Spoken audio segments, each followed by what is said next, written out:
Hi, I'm Alex, and this is the story of how a simple outing with my girlfriend Mia turned into a whirlwind of magic, transformation, and love. It all started on a lazy Sunday afternoon when we decided to check out a flea market in a nearby town. It was one of those spontaneous trips that felt like a good idea, and we spent hours rummaging through old trinkets, laughing at the oddities we found. That's when Mia stumbled upon it. A dusty, ornate lamp tucked away on a forgotten shelf. "Alex, look at this," she exclaimed, holding it up. It looked like something straight out of a fairy tale, with intricate designs carved into its golden surface. "Think it has a genie inside?" I joked, grinning. "Only one way to find out." Mia laughed and gave the lamp a rub. To our astonishment, the lamp began to glow. A swirl of golden smoke emerged, forming the figure of a tall, imposing genie with glowing eyes and a booming voice. "You have released me," the genie declared, his voice echoing around us. "For that I grant you one wish. Choose wisely." Mia and I stared at each other, stunned. Was this really happening? "We need to think about this," I said cautiously, my mind racing. "This could be life-changing." Mia nodded, her excitement tempered by the gravity of the moment. We began tossing ideas back and forth. Wealth, success, happiness, but none of them felt quite right. As we debated, the genie's glowing eyes seemed to pierce right through us. "Your words may hesitate, but your hearts do not lie," he said cryptically. "Your deepest wish is already clear." Before we could protest, the genie raised his hands, and the golden smoke enveloped us. When the smoke cleared, the genie was gone, the lamp was cold and lifeless, and Mia and I were left standing in stunned silence. "What just happened?" Mia asked, looking around. "I don't know," I replied, but my voice sounded strange. Softer, higher-pitched. I looked down at my hands. They were smaller, more delicate. My clothes hung awkwardly on my transformed frame. "Mia, what's—" I stopped mid-sentence as I caught sight of her. Her features were sharper, her frame taller and broader.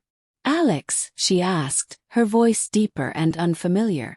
We bolted to the nearest reflective surface, an antique mirror leaning against a stall, and stared in disbelief.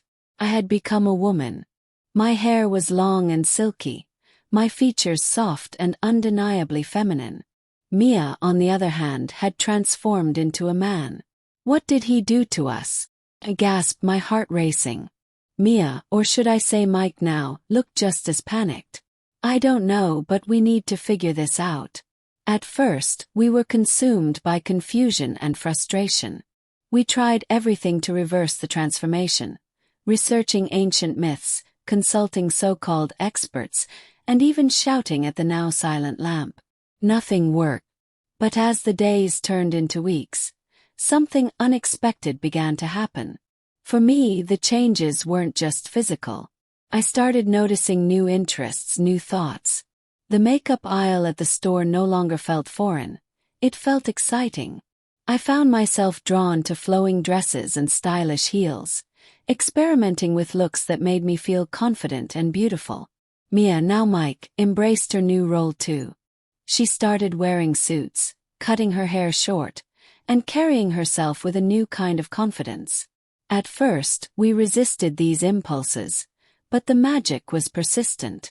It wasn't just about changing our appearances. It was about revealing something deeper within us. One evening, as I stood in front of the mirror perfecting my makeup, Mike came up behind me. "You're beautiful, Alex," he said, his voice warm and steady. I turned to him, smiling. "And you're really handsome." We both laughed, the tension melting away. For the first time since the transformation, it felt natural, like this was who we were meant to be. Over time, our relationship grew stronger. The magic hadn't just changed our bodies. It had deepened our connection. We saw each other in new ways, understanding and appreciating aspects of ourselves and each other that we'd never acknowledged before. I loved the way Mike took charge, his protective and caring nature shining through.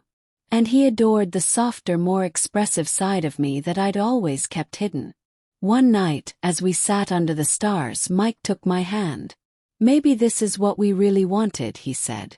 "To understand each other completely. To love each other in every way possible." I nodded, tears in my eyes. "I think you're right. The genie didn't curse us. He gave us what we didn't even know we needed." Months later, the lamp disappeared from our home, as if the genie's work was done. But the changes he brought remained, and we wouldn't have it any other way.